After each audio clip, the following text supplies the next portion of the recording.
bienvenidas y bienvenidos a QR. Estamos en vivo por Bravo TV, comenzando después de Comunistas con Juan Di Natale y todo el equipo. Ahora nos vamos a detener en algo puntual que ocurrió hoy, miércoles, pero déjenme adelantarles que efectivamente hubo cierres de campaña, cerró Milei, y en el cierre de Milei la verdad es que hay mucho de todo aquello que Milei decía que venía a erradicar, y digo erradicar tratando de utilizar, me cuesta, pero un poco el lenguaje violento de Milei. Dijo partido del Estado, y la verdad es que lo que se vio, hubo mucha cosa de casta. Personas que les preguntaban y decían a viva voz, muy enojados, que les habían prometido pagarles 25.000 pesos para el acto, pero que como les querían pagar 10, estaban que trinaban, micrófono que veían por delante de cualquier canal, lanzaban toda esa confesión, de alguna manera. Y por otra parte está ahí Adorni, ¿no? Todo el tiempo anunciando cosas como vocero presidencial. Insisto, mañana dicen que va a haber un anuncio de esos que coquetean mucho con cierto sector de la sociedad, pensando en efecto electoral para el próximo domingo. Bueno, tenemos el dato de la inflación, 2,8, el gobierno grita gol. Está Hernán Lecher para desmenuzar y está Carlos Heller para explicarlo en términos de política económica o económica y políticamente. Ahora, un par de elementos.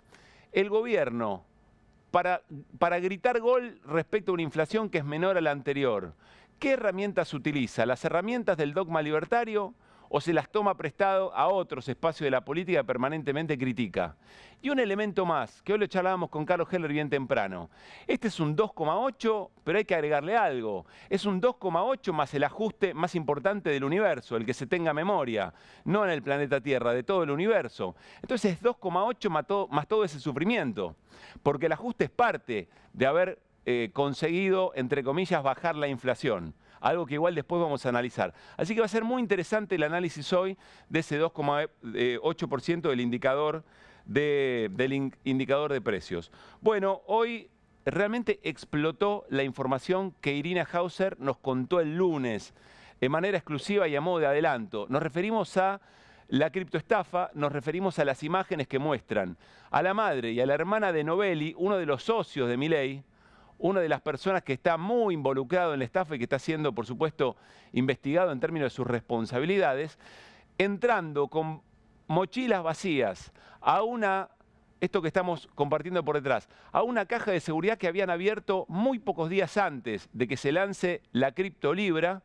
y que el primer día hábil posterior del escándalo, esta es la imagen, fueron a sacar lo que había allí adentro. Hay novedades, las trae Irina Hauser, pero insisto, en todos lados está este tema. Irina lo contó el lunes, QR hizo agenda y por supuesto no soltamos, como hemos dicho muchas veces, no soltamos el caso Libra porque es un caso muy, pero muy importante. Quiero agregarles un elemento más. Hoy iba a haber sesión en el Congreso Nacional, en diputados, y finalmente no hubo convocatoria, pero una sesión en la que se había comprometido el gobierno a citar al ministro de Economía, Luis Caputo, y al ministro de Justicia, Mariano Cuño Libarona.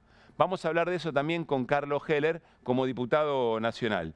Viene Ari Lijalad, vamos a entrevistar hoy a Ari Lijalad. Ari Lijalad es un colega del Destape, uno de los 3 colegas denunciados por el presidente Javier Milei, así que va a ser muy interesante la charla con Ari en términos del lenguaje del odio, en términos de las denuncias, la persecución al periodismo, no como una corporación, no en una defensa corporativa, sino en términos de qué es lo que está intentando Milei para evitar que efectivamente por lo menos se le hagan algunas repreguntas a los planteos, ni siquiera en persona al presidente, porque no va a entrevistas donde puede estar de alguna manera incómodo con alguna pregunta. Pero ni siquiera se pueden hacer al aire algunas preguntas, algunas dudas en términos del plan económico, porque el presidente enseguida dice ensobrados y además va un paso más allá y denuncia. Así que vamos a hablar hoy con Ari Lijalad. Pero nos queremos detener en algo que ya no es sorpresa, nadie puede darse por sorprendido. Tiene que ver con las movilizaciones de cada miércoles de jubilados y jubiladas y como consecuencia de ello la represión del Ministerio de Seguridad de Patricia Bullrich, del gobierno de Javier Milei. ¿Por qué digo que no es una sorpresa? Porque ya se sabe que va a ocurrir, que los jubilados y jubiladas van a ir, como cada miércoles, a hacer su reclamo por mejora jubilatoria, por ingresos indirectos como los medicamentos, por la actualización del bono. Y también es algo ya conocido que hay más cantidad de policías que personas protestando, que el operativo de seguridad es desmedido y que el operativo de seguridad además reprime. Entonces decíamos, bueno, hoy se decía, es un cierre de campaña clásico, ¿no?, para La Libertad Avanza.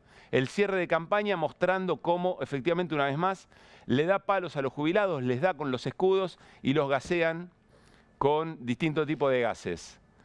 Ahora, también podría haber sido un cierre de campaña para las fuerzas del campo popular, para las fuerzas del campo nacional. Y no fue aprovechada de esa manera. No digo aprovechada en términos peyorativos, lo digo como punto en concreto que se sabe que todos los miércoles está, para demostrar que allí hay no solamente jubilados y jubiladas, sino algunos sectores, no muchos, pero pocos que acompañan sistemáticamente, que entienden que es un momento de agenda para demostrar las quejas, la protesta con las políticas del gobierno de Javier Milei, y no fue aprovechado de esa manera. Vamos a decirlo de otra manera, de otra forma. Todos los miércoles el gobierno ofrece un punto de acumulación de la resistencia en la calle para que cobre una dimensión tal que efectivamente gane la agenda, se concentre, no se dispersen las protestas, para identificar que el problema que tienen jubilados y jubiladas es el mismo problema que tienen, por ejemplo, médicos y médicas del Garraham, docentes y sus salarios, los productores de peras de Río Negro que ahora reciben peras de China, los que ensamblan celulares en Tierra del Fuego, los yerbateros en Misiones. Es el mismo problema, es un problema en común. Y hay un lugar en la semana en donde todo eso puede confluir. Y es el Congreso de la Nación, cerca de las 4 de la tarde. Y sin embargo, es como si ya la naturalización no tiene que ver con que el gobierno reprime. La naturalización tiene que ver con que es una escena en la que pueden reprimir a los jubilados. ¿Por qué? Porque hay poca gente. Porque no hay una suerte de comunidad organizada. No se puede hacer una movilización desde ya de características muy masivas todos los miércoles. No funciona de esa manera, es complejo. Pero ¿qué pasa con la audacia política? ¿Qué pasa con la imaginación política? ¿Por qué no ocurre algo que cada miércoles a las 4 de la tarde no nos vuelva a hacer decir otra vez fajan a los jubilados? En algún momento se instaló una carpa blanca. Bueno, significa todavía hoy un símbolo de lucha, aquella carpa blanca docente respecto de las políticas neoliberales del menemismo. Miércoles a miércoles parece estar faltando algo.